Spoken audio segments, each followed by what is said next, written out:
Good afternoon, everyone, and welcome to another Lunch and Learn. My name is Kyla Hannington, and I'm the Public Outreach and Engagement Division Chief with the Prince George's County Office of Human Rights, the county's civil and human rights education and enforcement agency. With me today as co-host is Dr. Audrey Lau, the Adult and Senior Services Specialist with Prince George's County Memorial Library System, our event partners for this whole Lunch and Learn series, and many, many, many other programming initiatives. Our two agencies have been holding Lunch and Learns together now for nearly a year, and it is our honor to have been joined by some of the most amazing and interesting people. And today we welcome another such guest, Tim Z. Hernandez. Tim Hernandez is an award-winning author, investigative researcher, performer, and documentary filmmaker. As a writer, his work includes poetry, novels, historical fiction, memoir, and screenplays, many of which have received international acclaim. His work has been featured in the Los Angeles Times, the New York Times, C-SPAN, and highlighted in NPR's Latino USA, All Things Considered, and Alt Latino. In 2013, Public Radio International hailed his book, Mañana Means Heaven, as a book of the year. And in 2011, he was selected among the new American poets by the Poetry Society of America. His debut collection of poetry, Skin Tax, received the American Book Award, and his debut novel, Breathing in Dust, received the 2010 Premio Aztlán Prize, His second collection of poetry, Natural Takeover of Small Things, received the 2014 Colorado Book Award, and his novel, Mañana Means Heaven, received the 2014 International Latino Book Award in Historical Fiction. His book, All They Will Call You, is a genre-bending work of nonfiction based on the song by Woody Guthrie, Deportee, Plane Wreck at Los Gatos. This book is the first installment in the Plane Crash series, and the second installment, They Call You Back, a memoir based on his search, was released in the fall of 2024. His most recent collection of poetry, Some of the Light, New and Selected Poems, was released with Beacon Press in 2023, and for which he was featured in People magazine. So wow.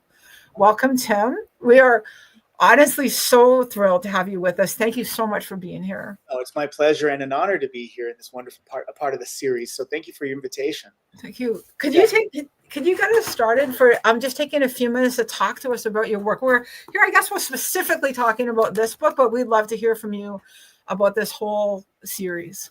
Sure. Let me give a little bit of context. First, I also want to just say too, thank you to our mutual friend Sandra Plett, who I just for making this connection. I want to just give her a little mention in there. This is actually an old story. This is an old story. This piece of history that the book is based on.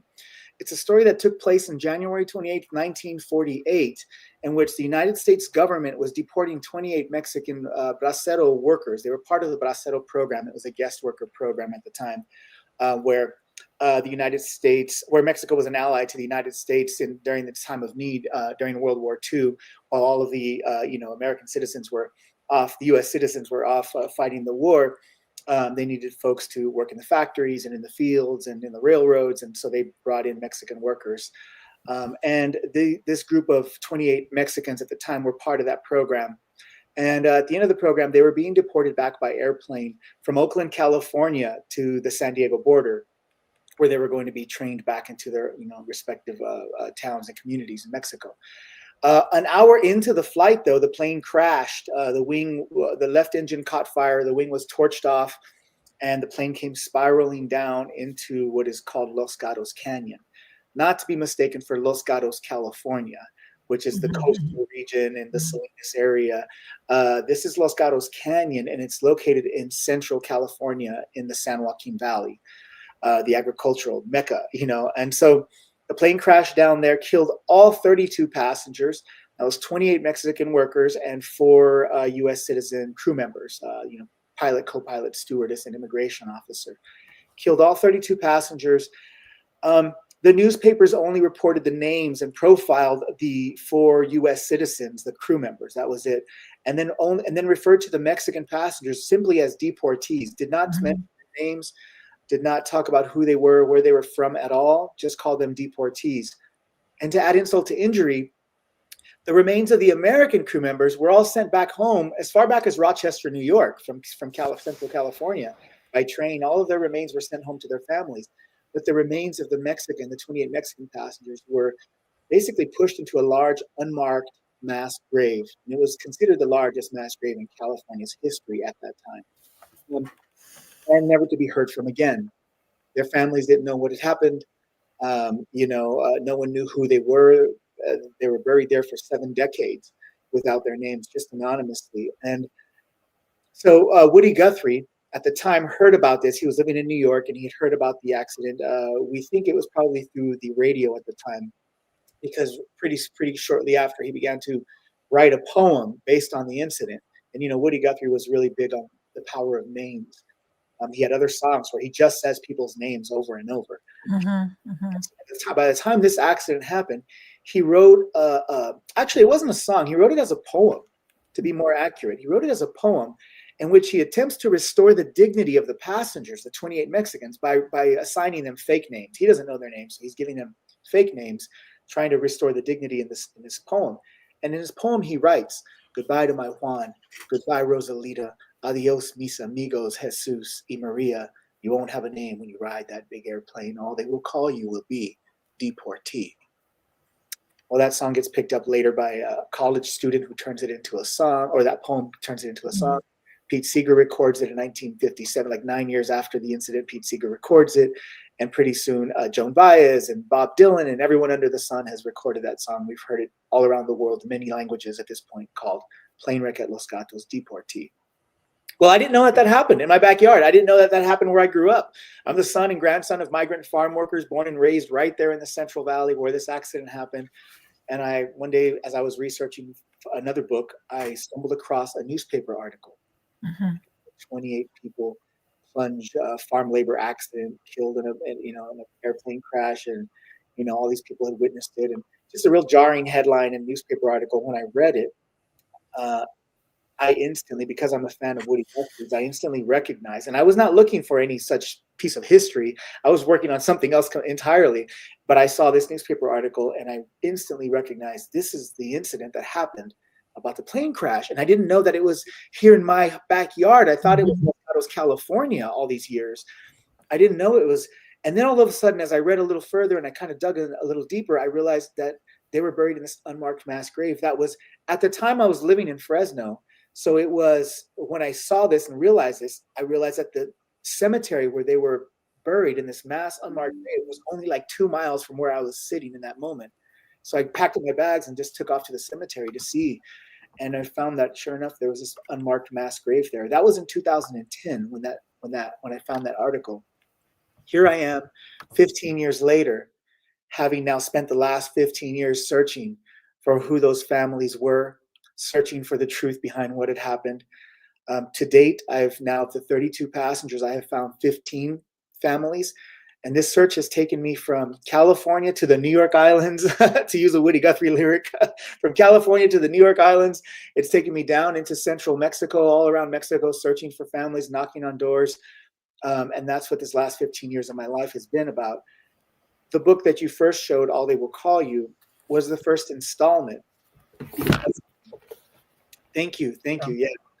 It was the first installment that was published in 2017 because I had found at that point like 7 other families, I think. And so I talk about who they were. I talk about the plane crash. I talk about everything that happened in the 1940s. I thought I was done. When I wrote that book, I thought, okay, I'm done. I did the best I could. I found 7 other families. Hey, what else can anyone ask for, And I felt like really satisfied with myself that I had done that work. And I thought I was done. And I started to move on and write poetry and write other work. And then, but as we all know, that good books or art has gravity. Music has its own gravity. When we release that into the world, people find it and suddenly we come to it. I started to get phone calls after that book was released from new families that I had not found, that heard my interviews or that heard about this book. And so they started to contact me. And I realized after a couple of years of that the story's not done with me. And so if I was to go back and write this story again with the new families, what new angle I show in this story? I didn't want it to be just another part 2 to the story. I wanted it to be a new angle, a new sort of refraction of light that people can see the story from another lens.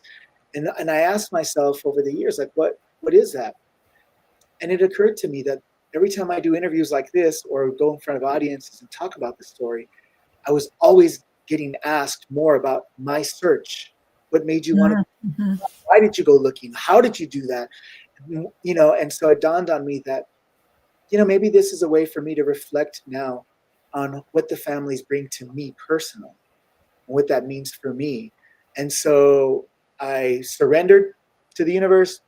I wrote a second book, and that's why it's titled "They Call You Back," because they called me back, because they literally called me back to the story. And that's the basis of this new book, "They Call You Back." Yeah. It's my search, my journey for the families, and also I'm talking about new families I have found since my first publication. Yeah, that's it. Thank you. I mean, so you mentioned Sandra Platt, and I'll just say this is one of those like beautiful symmetrical moments. Like I heard about this because I just happened to be on a email listserv with someone named Sandra Platt, who I had not actually met. I just saw her name.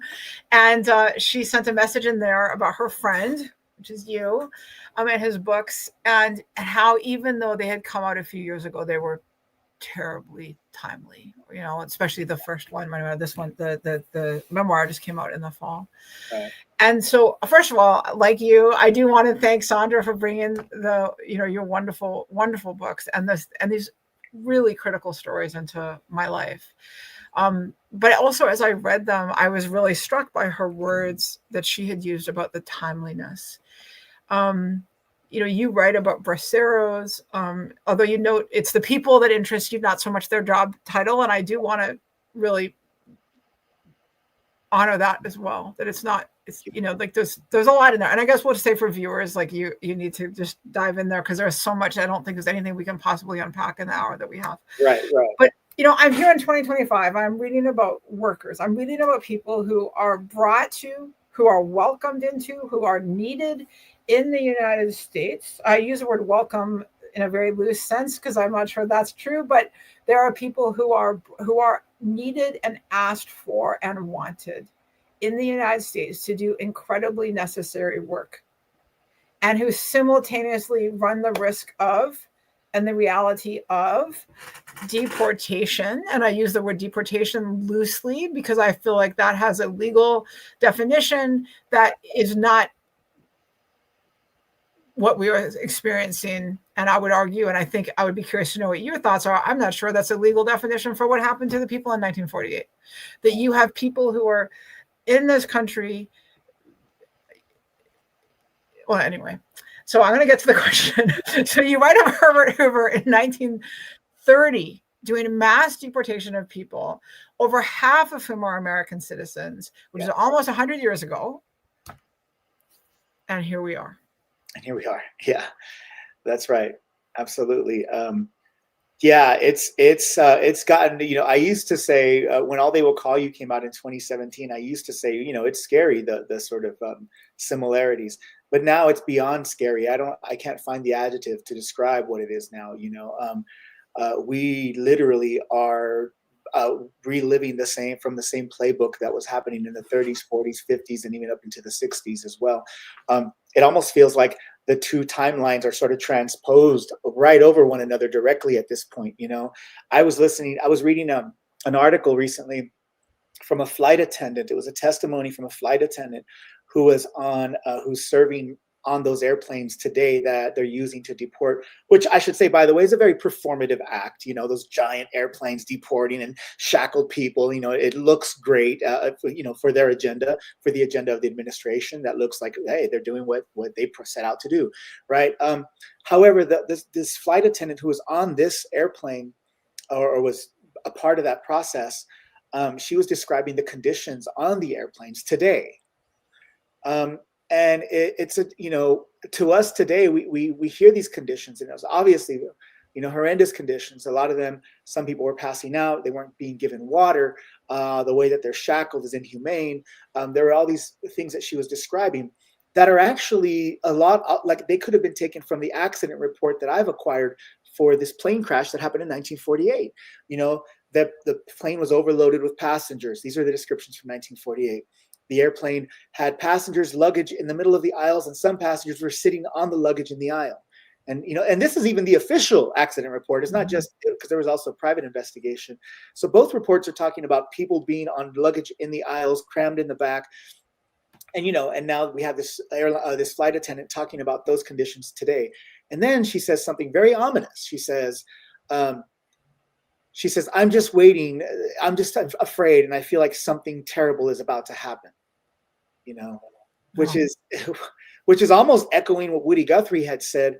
Woody Guthrie, a year prior to 1948, 1947, Woody Guthrie had a really terrible tragedy that happened to his family. His youngest daughter, Kathy Ann, was killed in a fire in their home.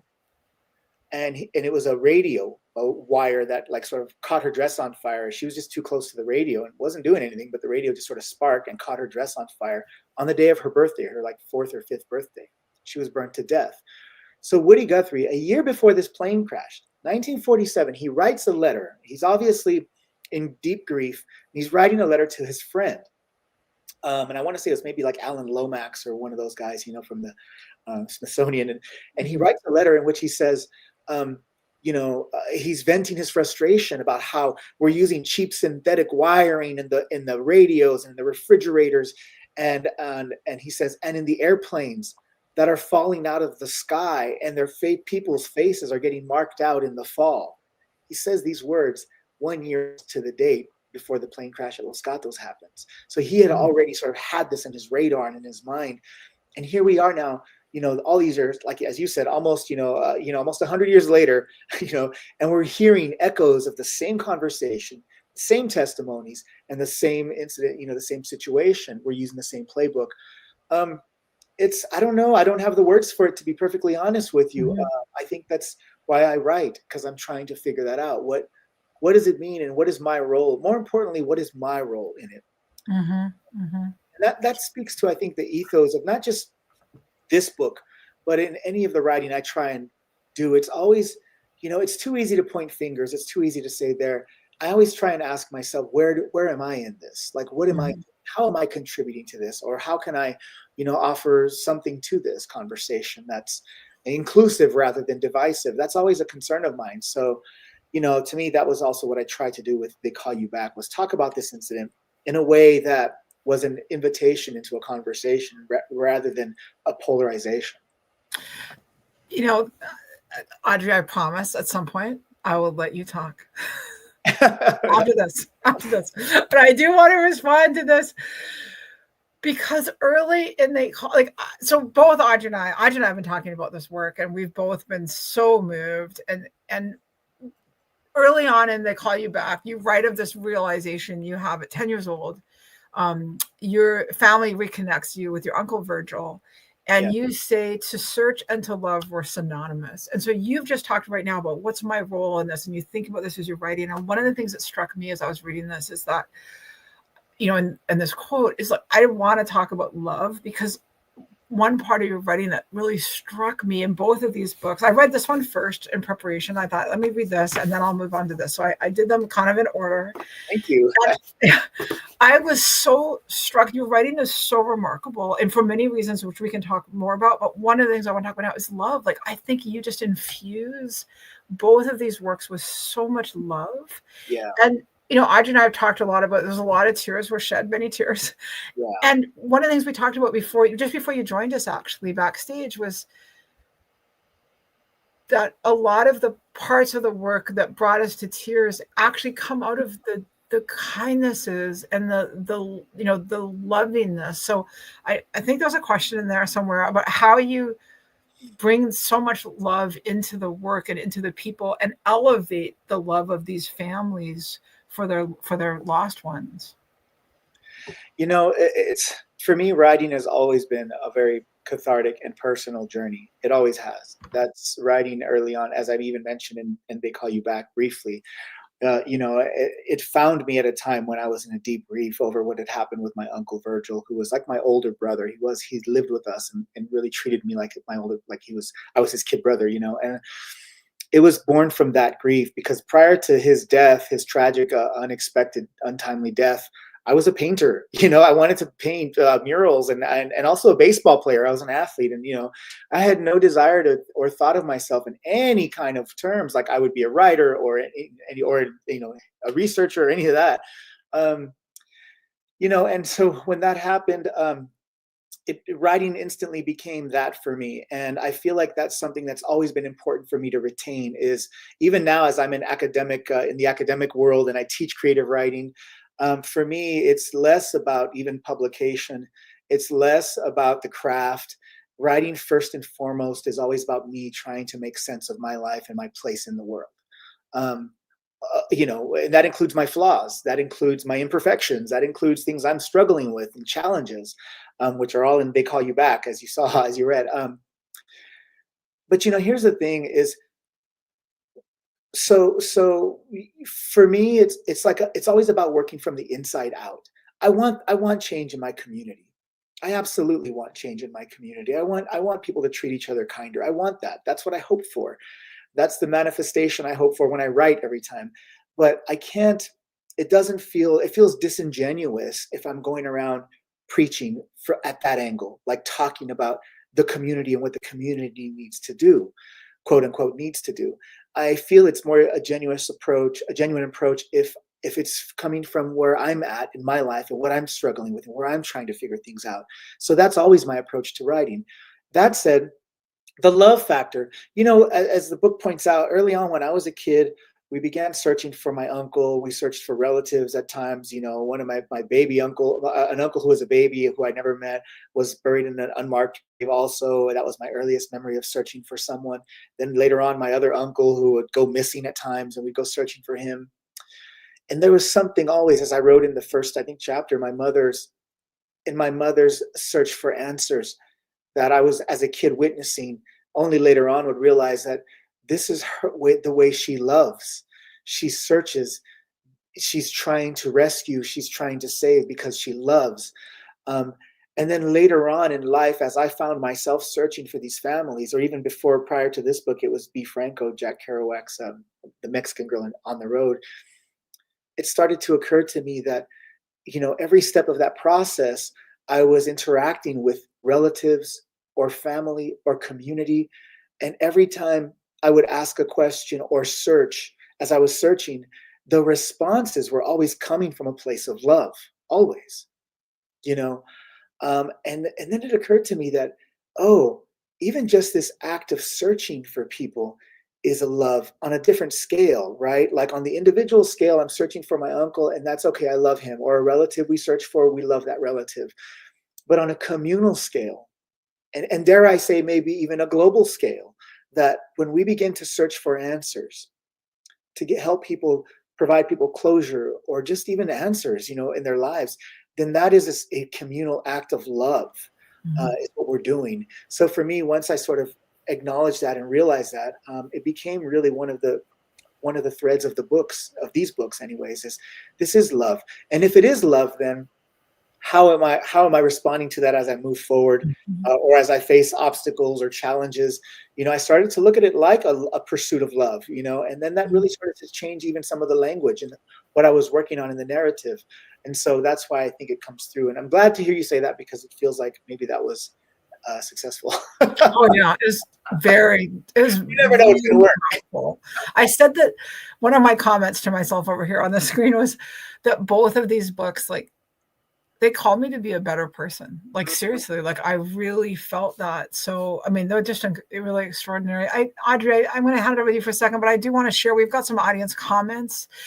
We have a class that comes and joins us a lot. And so first of all, I do want to give a shout out to the different high school classes that are with us today, and share this quote that one of the educators is sharing, because I think it's timely to what we were just talking about. There is a price to be paid for every increase in consciousness. We cannot be more sensitive to pleasure without being more sensitive to pain, by Alan Watts. I saw the timing of that. Great quote. That's right. Great quote. Absolutely. That's right.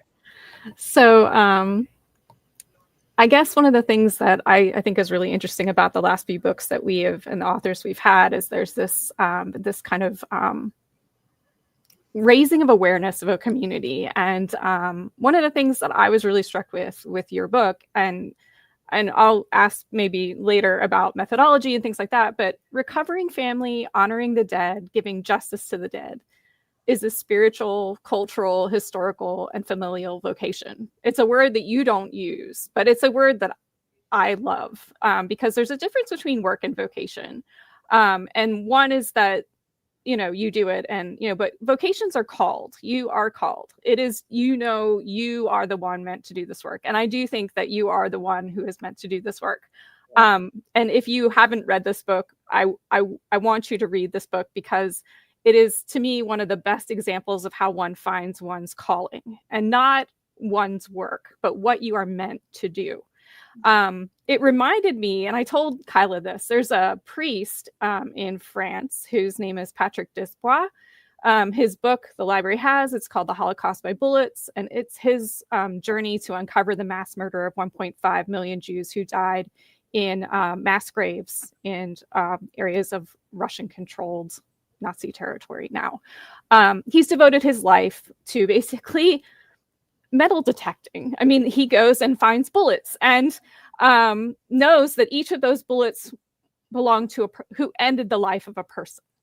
And in a lot of cases, that allows him to find these graves, which he then goes into the communities and talks to them and tries to find out if they know anything about the people, really an attempt to uncover the truth by kind of establishing trust, going into these communities, not as someone who's like aiming to like, hate or anything. I just want to, we want to know what happens. And then he does these like interfaith, basically burials for these people, gives them last rites. Like, you can leave, this earth now that we know who you are. And I guess I'm asking for myself, but it's something that I'm curious is what in your life allowed you to feel this compassion, this desire to honor the dead, the need to recover their memory. What in you is there? Because I know like that's something that I think a lot of us in this day and age have lost, or at least it's a part of us that we don't always, that desire to treat people as human beings, to recognize that we are all human. And so I'm just curious what you think in your life has allowed you to feel that. The losses in my life. That's it. Like, there's no other way to put that. It's truly the losses. I believe that, I mean, okay, so the losses is very general, of course, because you can experience losses in a variety of ways, as we know. The loss of a loved one that is taken too soon is different than the loss of an elder who has lived out the course of their life. Not one is not less painful than the other, but they are different types of losses. And so for me, having experienced sort of the range of various losses, and even sometimes just the disconnection with somebody that you had and who's still alive, that's also a sort of, there's grief process through that as well. So all these various forms of losses that I know that I experienced early on as a child. But here's the thing is that I have parents to this day who were, I mean, God bless them. They were very, I think, self-aware and mindful of whenever a loss like that would occur, they would sit with us and as their children and help us make sense of it, and then find ways to help us honor that as a part of the healing process. I experienced that as a kid. Even to this day, my parents are still alive. I'm grateful for them. They're in their mid-70s at this point. And even driving through the back roads of the San Joaquin Valley, which is all it's all agriculture for hundreds and hundreds of miles. You will see at least a dozen, and I'm not exaggerating, roadside altars for people that were killed on those back roads. We see them all over the country now, right? But specifically here, because most of them, I'd say half of those, are farm workers who are either on their way to work early in the morning or on their way home in the evening. My grandfather was one of those who was not killed, but in a very terrible accident in which his van of farm workers was spilled out all over the road, and he almost died, almost lost his life. We actually broke a couple of vertebrae. It was just a terrible accident for him and his friends. And the other workers. So growing up, even to this day, my mother and father, every time we'd pass one of those, what we call descansos, right? Like resting places, roadside altars, they always cross themselves, and they still do to this day. No matter where we're at, they can be traveling through New Mexico, through Texas, wherever, and they see that. And it's just like this sort of consuming silence takes over for a second. They do this, and then we open back up to the conversation. And that's the kind of awareness I was raised around. Knowing then that after tragedy, part of the healing process is the acknowledgement of a loved one. We see names on the crossbars at these roadside altars. We see photographs. We see, a beer that they loved left behind, or whatever somebody put there, or whatever it is, a food item. These are altars that, for me, it felt very much a part of not just the healing process, but it also was a part of our acknowledging that we are still in conversation with the dead, that the dead are not forgotten, that they are still always a very active part of our lives. So, as a kid growing up, you can't help but be influenced and inspired and shaped by these things. And you don't know how they're going to play out until years later. You see a newspaper article come up about 28 passengers who were farm workers killed and buried anonymously. And suddenly it speaks to your heart in a way that says, if I have the resources and the ability to at least ask questions and find something out, then I should do that. I can't sleep without thinking that I'm stepping forward into this. And that's exactly what happened, to your point about being a calling. I didn't pursue this as a book. Initially, it was not a thought of, I'm going to write a book, or this is a great story. It wasn't. It was like, what the hell happened to these people? Who are they? Somebody must know something. And when I found and stood before, if anyone's ever stood before an unmarked mass grave, it's moving.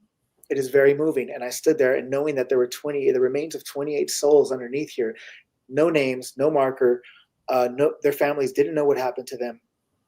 I was just pulled into this idea that I should just at least go ask the cemetery director if they have a list of the names.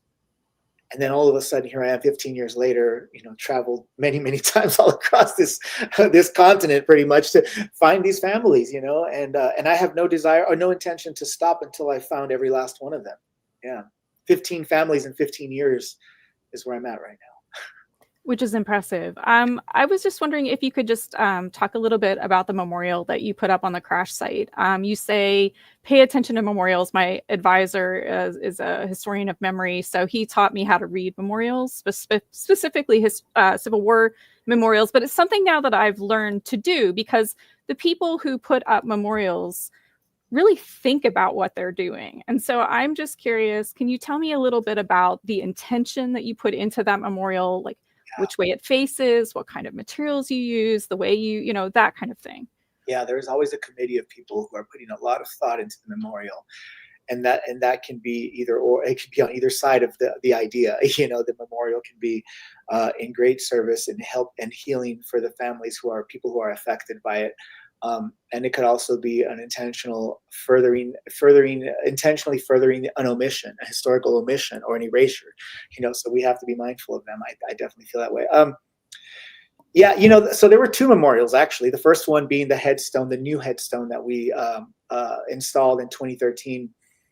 After I found the names, one of the first things I did when I went to the church, the Fresno diocese, was ask them, what would it take to put names on a headstone? If I find the names, what would that take? And he said, basically money and permission from the bishop. Once we get those two things, we can make it happen. So I said, you work on permission with the bishop, and I will work on finding the names, and we'll talk about this soon. And so after a couple of years, I found the names, and I'm obviously shortening a lot of this story. You can find it in the book, but that journey ended up after a couple of years. We raised the money, and this is something really beautiful that I didn't expect. That the funding sources would come from people all over the world, because we got stuff from Australia, Spain, France. People were sending donations because they had all lived with the song and heard somebody found the names, and they were going to put this memorial. And I love that. Someone early on said, you should just call Willie Nelson. He's made a lot of money off this song, a highwayman, and he could just fund the whole thing, and I mean, that was like one way that's one thing we could try and do. But I personally was opposed to that. because I was like, I feel like this needs to come from the community. It's the people's story. You know, I don't want just someone to come in and fund it. I want the people to feel like they had a hand in making this happen. And so I was grateful that the committees listened to me. And that's what we did. And we started to kind of spread the word. And then pretty soon we heard like Arlo Guthrie was singing, and I don't know where he was singing somewhere, and that he would talk about it. And then that's why we were getting donations from different parts of the country, because he was out, singers were out singing about it, talking about it. So we raised about $14,000, which brought this giant Italian granite that the bishops are buried with. They're usually the only ones who have this giant 4x8 headstone. And we put all the names of the passengers, including the 4 American crew members as well, because, well, omission or erasure to any part of society is wrong. So we did that. And there's engraved around the perimeter of the headstone is 32 dry leaves for Woody Guthrie's song, "Who Are These Friends? Scattered Like Dry Leaves." You know, so, and in 2013, Labor Day of 2013, we installed it for, a couple of families I had found up to that point, or one of the families actually I found up to that point. And so, yeah, we installed it there in front of an audience of about 1,000 people came out and celebrated that memorial. That's the first one we did. After that, I felt so overwhelmed, because as we lifted the big Mexican sarape off of the headstone and everybody clapped and cheered, and everyone saw like, okay, you know, history has been restored. What I saw was, oh my God, my work has just begun. There are 32 names here and nobody knows who they are, you know? And I was kind of having a moment of like feeling very overwhelmed. We had always talked about putting another memorial in the crash site, because the people of Los Gatos Canyon some of them are still descendants of the actual first responders. They still live in yeah. And I had been in conversation with them, and we talked, and I've been up there many, many times. By then they knew me, and we talked about a crash site memorial, but we tried to go about it through the, try to observe the protocol, go through it through a national historical landmark. And we tried to do it through all these various ways, right? Officially, but we just never got responses, never got anywhere. So finally it was a farmer up in Los Gatos Canyon named Lee Scazzini, and he's one of the descendants also from, he's one of the families there, with Nancy Birdwell, whose family owned that ranch since the plane crash days. They got together and said, let's just put up the money. Let's make it happen. Let's bring in the hoe. Let's just do it right here on this property. So they themselves installed, and all of a sudden their community of Los Gatos Canyon started putting money in and created this gorgeous memorial on the side of the road there of where the plane crash occurred, with all the language, Woody Guthrie's lyrics, something from my book, and then the description with all the names of all of it happening right there on that site. And we got to unveil that just last year in 24. So that felt like a real kind of closing of the chapter of creating the memorials, as many as you could, to honor this incident. Now there are two memorials on this, the crash site and the headstone. So yeah, it's been a real labor of love, not just by myself, but by the communities who have carried this story with them. One of the things that I was struck about, and I think we said before we went live and on the air, we told Tim that we had so many questions and we stopped writing them down because there were so many. So this is one of the ones I didn't write down. But there's a part in They Call You Back that I found so interesting and powerful, which is this: you went to see someone, and I'm sorry because I didn't write it down, I might have it incorrect, but I feel like you went to a medium, or you went to somebody to talk about your experience, feeling like really the dead were crowding around you, like wanting those stories told, wanting to be found. And you tell a story about a poet. Again, I'm so sorry, I wish I'd written this down, but about a poet who, like, in the 1800s had his wife like channel some voices, and then he published them and got all the credit. And so it became a question, it became a copyright issue. But for you, the interesting part was that it was taken as normative. It was taken as understood that the dead communicate with the living. And that when you went to this person and talked about what you were experiencing, was being just maybe a little overwhelmed, that the person that you met with was like, you can ask them to stand in line. You can ask them to sort of take their turns. I was really moved by this experience and your telling of it, of people needing their stories told. And there's an essay that called The Writing of Names, and it's to do with I'm from Canada, and the way the names of First Nations people were taken in First Nations places. And so this essay is the writing, and is it RIGHT or is it WRITI, and so I was really struck by this, and I was wondering if you can just talk about this relationship of people, coming to you for their stories to be told. Yeah. Thank you for bringing that up. So that conversation I had was with a friend of mine who is a practitioner of indigenous medicine and ceremony. She's been doing that her whole life, born into that kind of a family. And the thing is that, and that conversation that you just mentioned actually took place prior to finishing All They Will Call You, the first book. And I say that because it took me a while, years, to grapple with that aspect, that element of the research. Right. Scholars, as I talk about, scholars asked me about methodology. They wanted to know the sort of tangible evidence, the things that I could point to, where do you have any letters? Do you have, these kinds of things, right? How are you searching for them? What resources are you using? Those types of things, which is a very scholarly thing to ask. So for me, and because I have one foot in that world, I felt intimidated, maybe not even intimidated, but almost like it didn't have a place it wasn't the space. There was no space to talk about the spiritual realm or the spirit aspect of this story and the things that I knew I was experiencing. And there was also a sense of timidity from the idea of, can I write about that? And if so, does it discredit everything else? That was my biggest concern. We don't see a lot of that in academic circles, that type of writing, that type of even research that explores that. We're starting to see more of that now, which is really nice, but and really important, I should say. But at the time, and certainly at the beginning, I didn't feel I had the chops to do that or to talk about it. I didn't want to be discredited for this research. It was too important. So I left all that aspect out, but I was living it. I was dealing with it. And when I went to speak to a friend of mine, her name's Angela, who I talk about in the book. I didn't go to talk to her seeking any. It wasn't necessarily seeking anything. She's a friend of mine, and I know, we've always been in conversation about things. And I go to visit her in the Bay Area one time, and this is like right at the beginning, probably in the first few years of this research. And at that time, as I talk about in the book, at that time, I had no methodology. My methodology was like tarot card reading. My methodology was like, because, I say this too. I didn't go to school I wasn't trained in investigative journalism or even sort of necessarily historical research.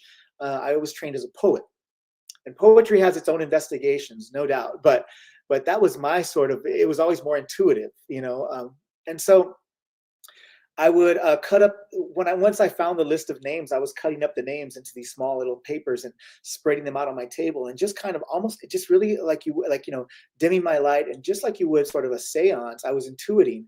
And what gave me that idea was the poet you mentioned, was Yeats. I read this artist in his book, I think it's called A Vision, where he talks about creating seances. To summon the dead and writing through them. And Yeats created what is now a form of writing called automatic writing. It's credited to Yeats, where you get this idea of sort of you're channeling some energy or something and you're just writing it down. And what Yeats was doing at the time, way back when, was employing his wife, because it's well known then and even today that the feminine divine has a stronger contact to the astral plane, across the astral plane, the spirit world, than men do. And so he was employing his wife to have seances, channel these sort of ghosts, and then to write out whatever was coming through, and then he would publish them and get credit for it, right? And that became a controversial thing. It ended up going to a trial, as I talk about in the book, and that was what birthed what we know now as ghostwriting. Although it looks a little different, but that's essentially what ghostwriting is: a contract in which the person who writes doesn't get their name to it, and that's an agreed upon situation. Anyway, so as I read Yeats, I was thinking, well, you know what? And Yeats, I think somewhere I read in an essay, like Yeats was trying to access this by all means necessary. He was like, there's no boundaries. So I thought, wow, what the hell? I'll give it a shot, and that was kind of but also I have that background also in, like I told you, my family, culturally, the things that we were raised to believe. We had altars and we were always sort of in conversation. So it felt like a fit to me. So that's what I was doing, was spreading names out on the table, seeing if I could intuit any of them. And I did get far on several of them that way, a lot of information. But I felt extremely overwhelmed because, trying to grapple with 32 names all at the same time, 32 stories, 32 histories, 32 archives, essentially, that I was inventing or finding as I was creating, as I was going, it was overwhelming. So I go and I'm talking to a friend one day, my friend Angela, and she says to me, the first thing she says, you look really overwhelmed. How's your search going and all that? And I said, oh, you don't even know. And so I started to sort of vent with her. And two things occurred to me in that conversation. One is, this conversation feels good to me because there's no other space for it. And yet it's a big part of the whole methodology. It's a big part of my process. And I have nowhere else to put it or to have this conversation with except Angela. And then later on, it was other friends.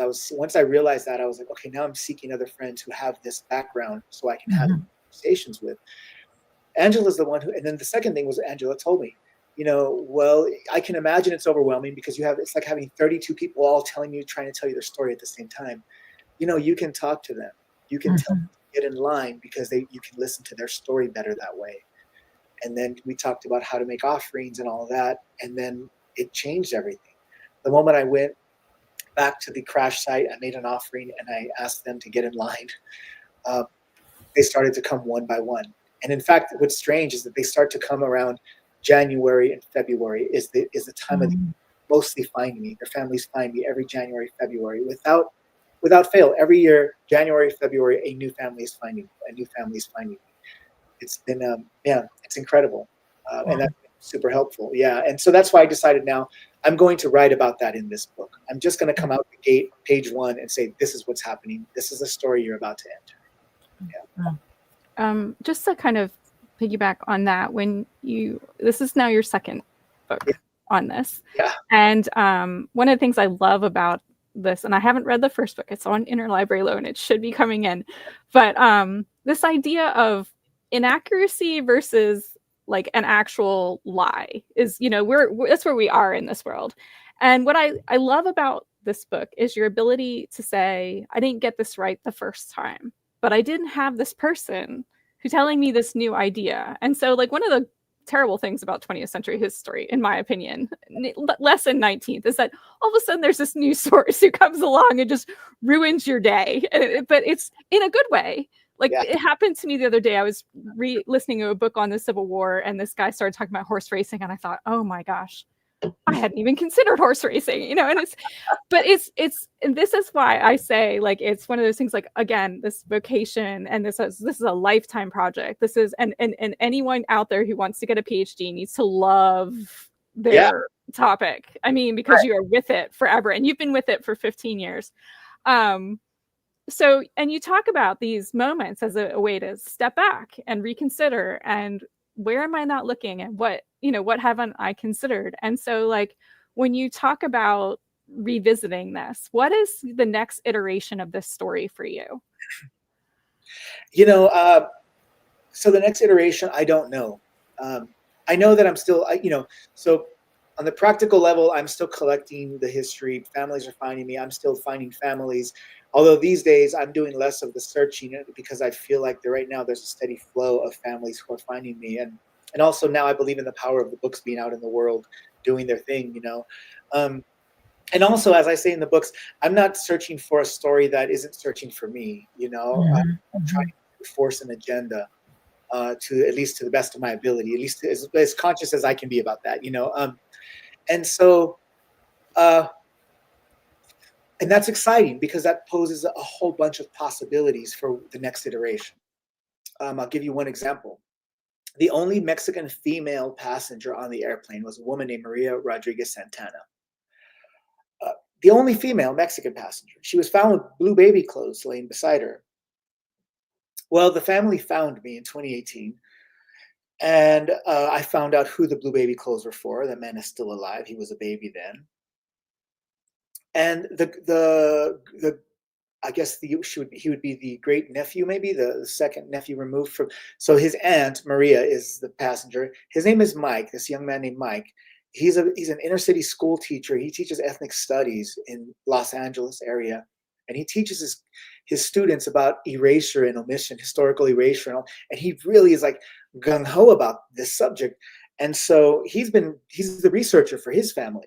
Well, recently him and I were talking, and I think considering the idea of writing about his aunt's story, and I love that idea. Then here are these passengers, and I'm just this guy collecting this one sort of big heaping story. But what if now the individual families begin to write their stories, right? Then all of a sudden this becomes a sort of sprawling narrative that where we're taking one historical incident and we're almost, we're really sort of narrating a behind the scenes portrait of these families and these workers who are coming, not just in the historian or writer's point of view, but in their own words also. I love that as a possible in the next version of what could happen. That's one example. I don't know, but I tell the families, I'm on board to help you work on it, get it published, whatever you got to do. I love that. For me personally, one of the next things I'm doing is I'm working on a documentary.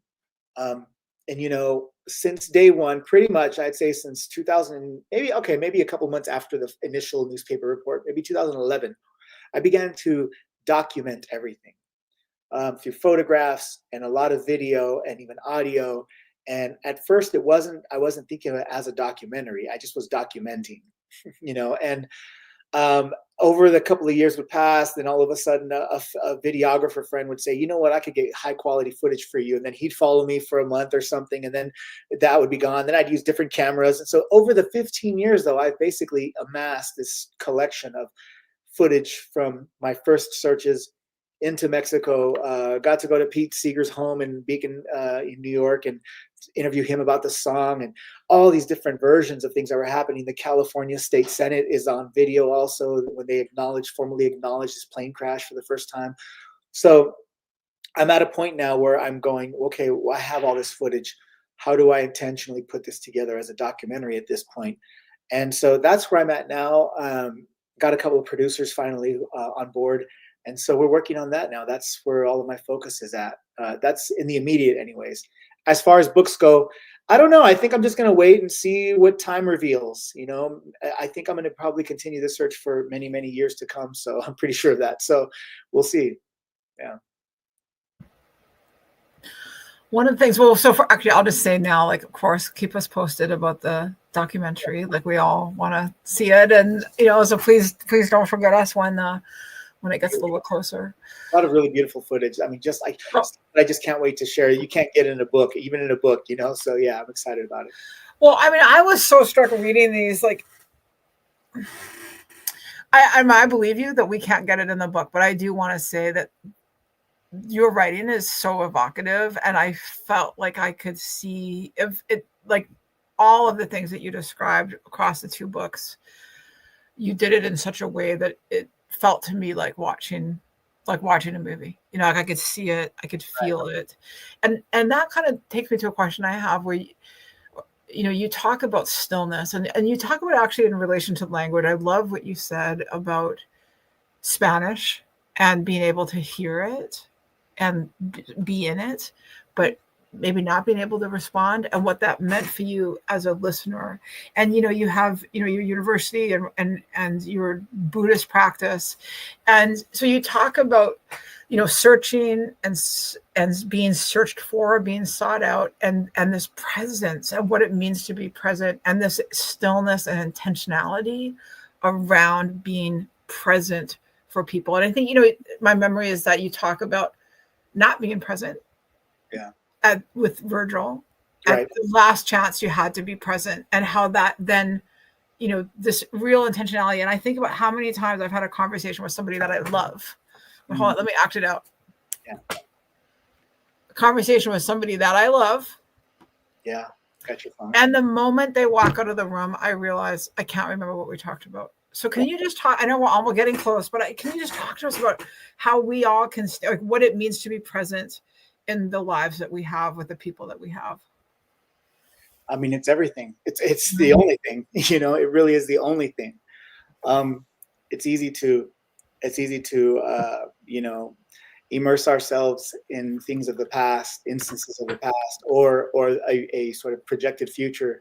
It's so easy to do that. But what we do when we do that is we rob ourselves of the beauty and the divine of the present moment with the people who are in front of us. We really rob ourselves and them of that.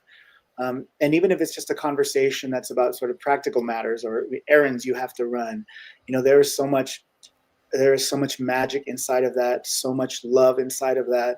It is packed with so many of these beautiful things which life is about, and I don't want to miss that.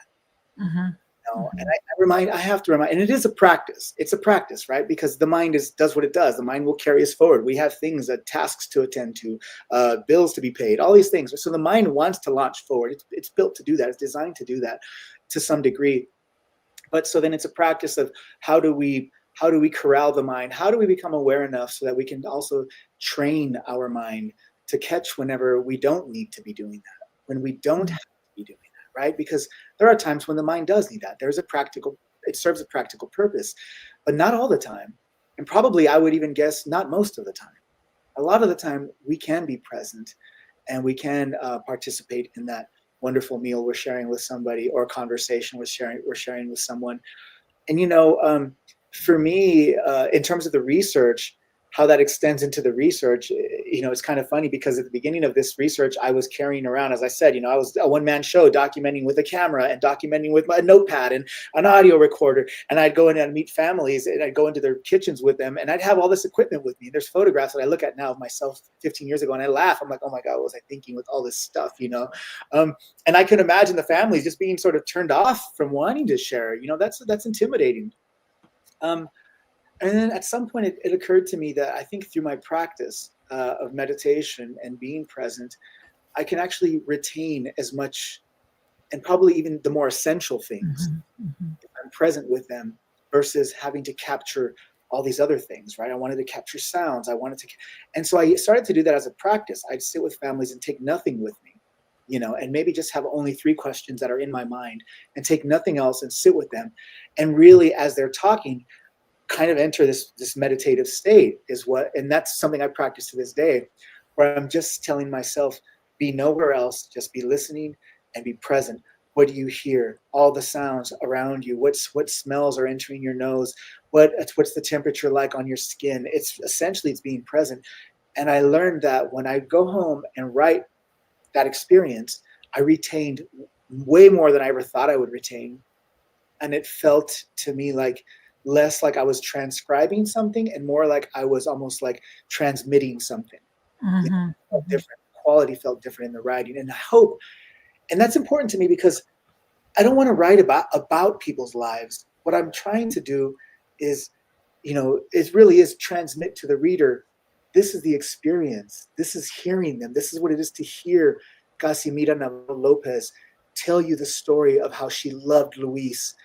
I want you to feel that through me, through her own sort of, language, through whatever I was transmitting in being there in front of her. So that's the idea for me. It's much more of a spiritual approach than it is a sort of, craft approach. But for me, that seems to work. And I like it too, because it serves multiple purposes. I'm not just there now collecting information, but I'm also there now really having an interaction with these communities, which I think and believe they value, my being present with them more than they do even the books, to be honest. The relationship more than the books. The relationship, that's right. Yeah, well, I mean, it is so extraordinary to think about, and I know we're out of time, so I'll just try to maybe make a concluding comment, which is one of the things that is so powerful about your work. And as I said earlier, this call to be a better human. I think for those people listening, we're all, one of the things that we share, we share many things as humans. And I think one of the things we can share is being bombarded by news stories and sometimes othering people. We all have this in our spirits. And one of the things that I think was so extraordinary about this work and so important is bringing people to life and their stories and the loved ones, and that they're not just nameless, 32 nameless people, or 28 nameless people. They are, realized, loved, multidimensional humans that you bring to all of us, and I don't really want to give away the ending of They Call You Back, but there is a scene in They Call You Back that is so powerful about bringing these people into the present.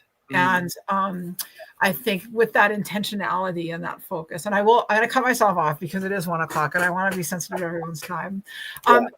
Tim, I can't even tell you what an honor it has been to have you with us. Thank you so much. Thank you. My honor, my pleasure. Thank you. You know, as I said, Audrey and I both cried reading the book, and in the most beautiful ways, and we're going to carry it with us for a really long time. So for those watching, whether you're joining us live or you're tuning in on demand later, thank you for spending your time with us. And also these books, so They Will Call You. I'm going to hold them up. Okay. They Will Call You, and They Call You Back. They are absolutely phenomenal. They're just incredible. So we encourage you to read them and to feel them and to sit with them. You can buy them right now from your favorite independent bookstore, or reach out to your local library system to borrow one or both. And if your local library system doesn't have them, please ask them to get them in. They are truly transformative. We have some wonderful more events coming up for you, including next week, Lunch and Learn, when we have Martha S. Jones in conversation about her memoir, The Trouble of Color, an American family memoir. And on May 14th, which is next Wednesday night, we have an evening event with Natasha Lester on her historical novel, The Mademoiselle Alliance. You can learn more about these and all of our work by visiting the Office of Human Rights webpage at civilrights.mypgc.us. And please take the time to see our friends at the library. They have so many things to offer you, and you can see what they've got going on by going to pgcmls.info/events. Tim, again, thank you so much. We just loved it. Thank you so much. Thank you, Audrey, as well. I appreciate you both. Bye, everyone.